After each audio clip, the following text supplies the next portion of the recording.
A paz do Senhor. Hoje a mensagem é quebrantado pela ferida do povo. A palavra de Deus é o remédio. Amém?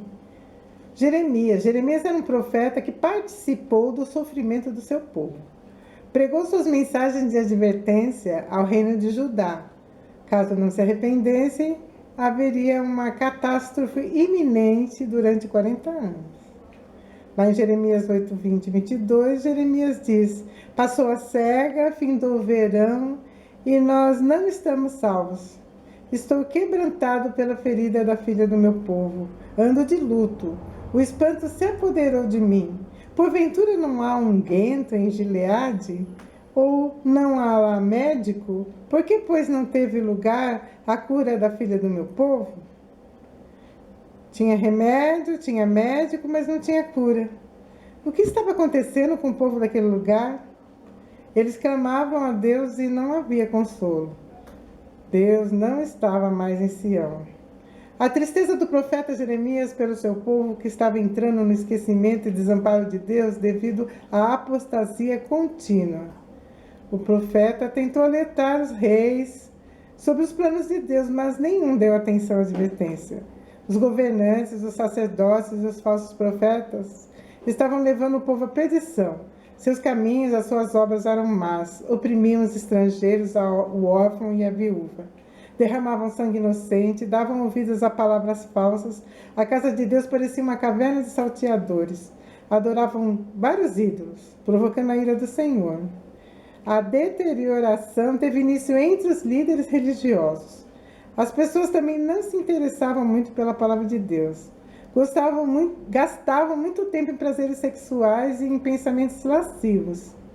Tendo virado as costas para Deus, começaram a adorar falsos deuses, a se envolver naquilo que hoje chamamos de práticas de nova era. Adoravam a Baal, que é o próprio Satanás, o príncipe deste mundo. Ele também é o Deus Sol, conhecido por vários nomes em diferentes civilizações. Os anjos caídos que o servem são descritos muitas vezes na Bíblia como o exército do céu. Serviu a uma deusa chamada Rainha dos Céus e ofereciam libações a outros deuses.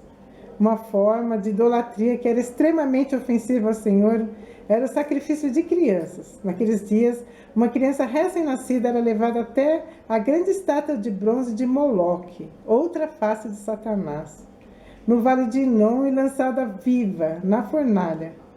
O equivalente moderno disso é o aborto, em que o bebê nasciturno é primeiro assassinado e depois queimado. No começo do livro de Jeremias, no capítulo 12, o Senhor dizia que tinha lembrança quando o povo de Jerusalém andava com ele no deserto, numa terra que não semeavam. Israel era santidade para o Senhor e eram as primícias da sua novidade. Todos os que tentavam devorá-lo eram tidos por culpados e o mal vinha sobre eles.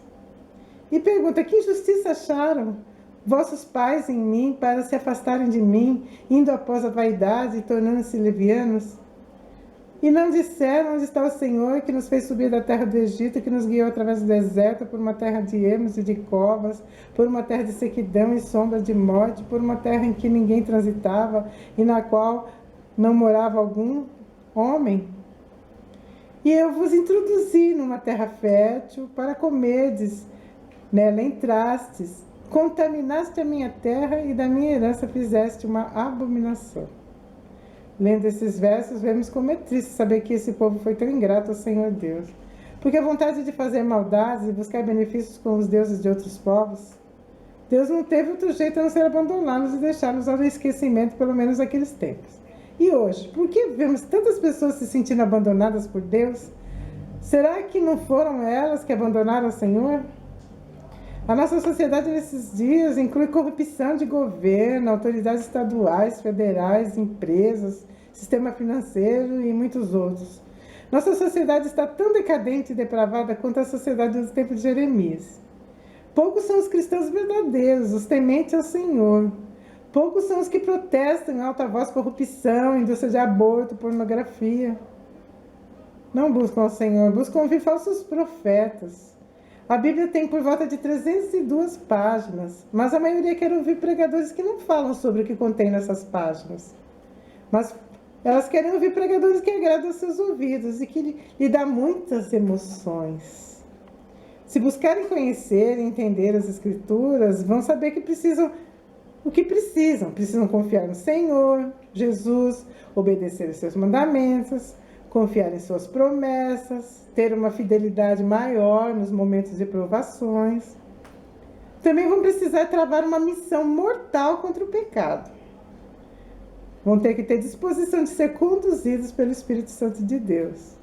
Também vão precisar ter compromisso com a palavra de Deus, mesmo que tenha que sacrificar ou sofrer perdas, visando permanecer fiel agora, com a esperança de uma glória futura.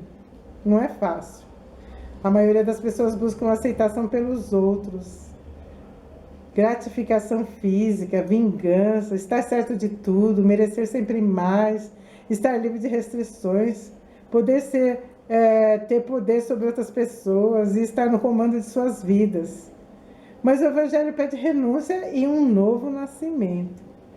A nossa alma só receberá a cura quando decidirmos passar todo o controle de nossas vidas ao Senhor Jesus. Ele é o médico e a palavra de Deus é o remédio. Amém?